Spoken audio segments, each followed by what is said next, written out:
Welcome to Architectural Design with progeCAD. This is creating a simple floor plan. To find links to any downloadable resources available for this video, make sure to check the description box below.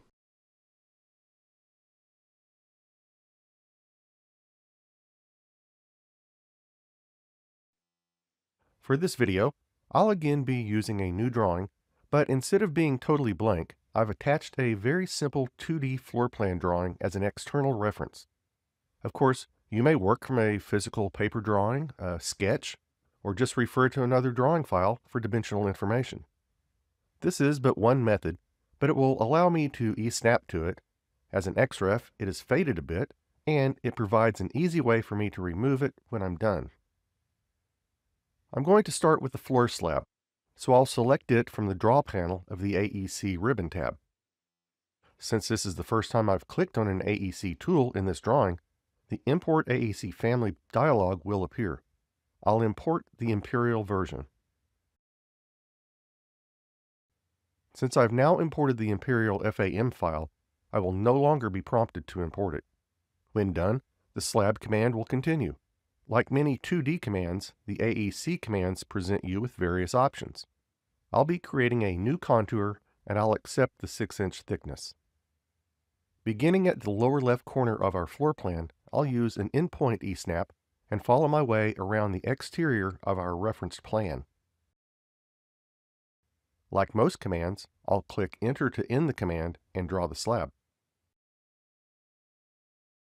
It's hard to see in our 2D top view, so I'll use the view cube to quickly change to southwest isometric and zoom in a bit.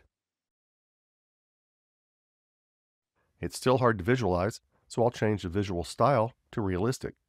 Now you can more easily see the 6-inch concrete slab. To continue, I'll change back to the top view and 2D wireframe. I'll draw our exterior walls now. Selecting the exterior wall tool from the Walls pull-down, I'll also access its options. I'm fine with everything except for the justification. I'll change it to left so that it will be easier for me to select our outer corner of our reference plan, as long as I go in the correct direction, of course. So I'll go in the same order and direction as I did when creating the slab.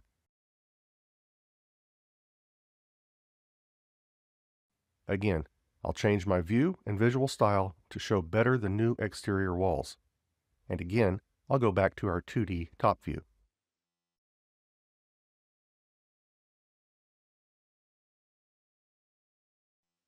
I'll draw the interior walls now, following the same left justified workflow as the exterior walls.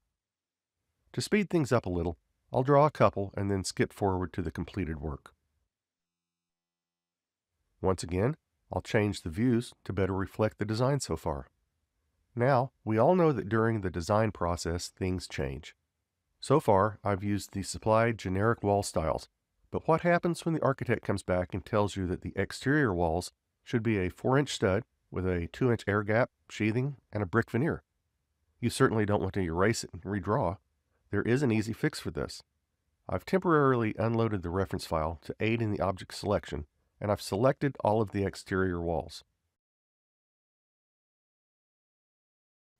Looking now at the Properties palette, in the Geometry section, the first entry is Style.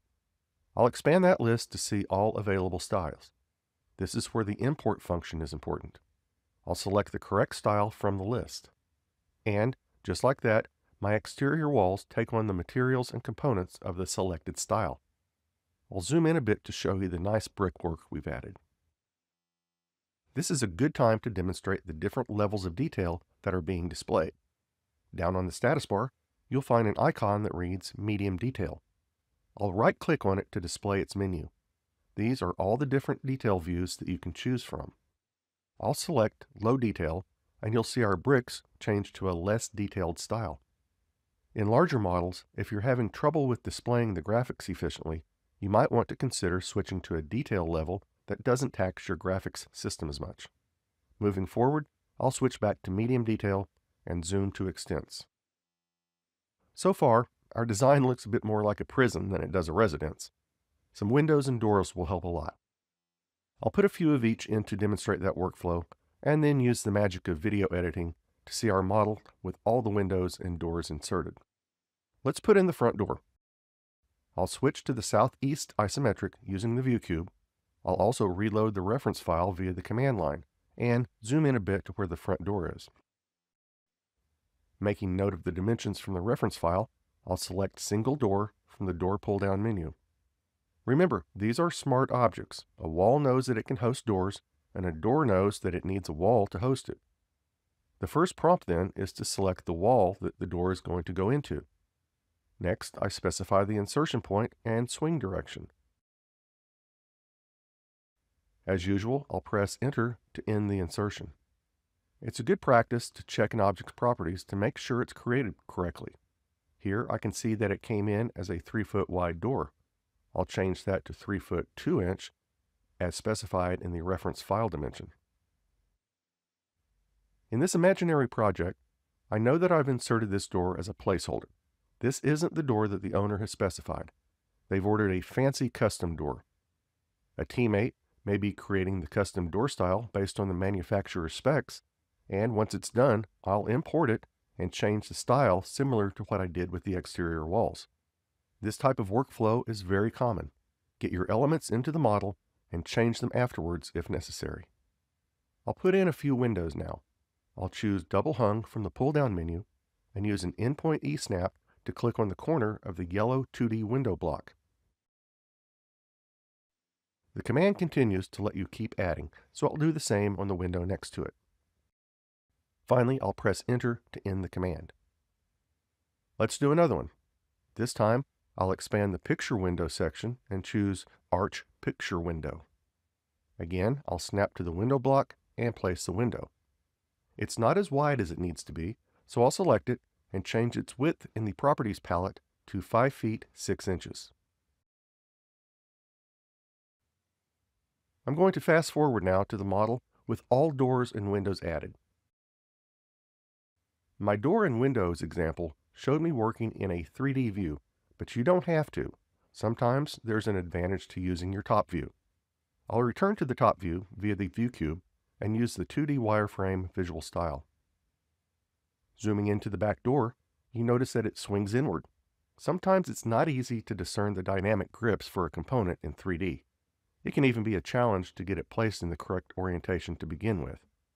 Don't be afraid to go back to the 2D plan for these scenarios.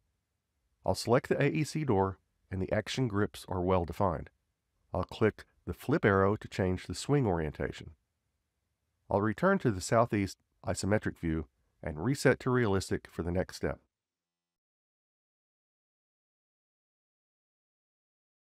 It's time to add a roof slab.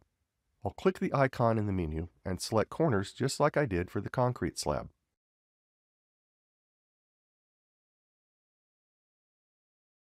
Again, I'll fast forward to its finished state. There's one last step, and that's to add a roof. Before I click on it, I'm going to isolate the roof slab just to make my endpoint E-snaps a little easier.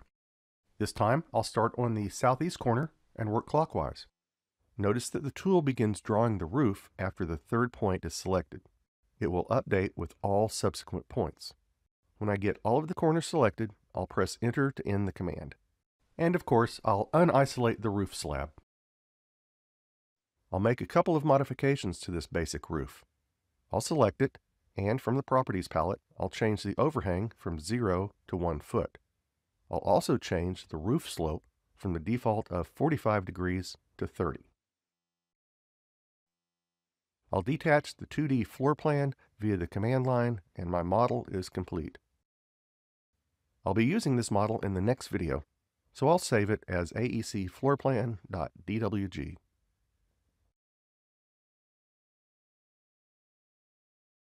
You can find out more information, download their 30-day free trial, or purchase your own progeCAD license at www.progecad.com.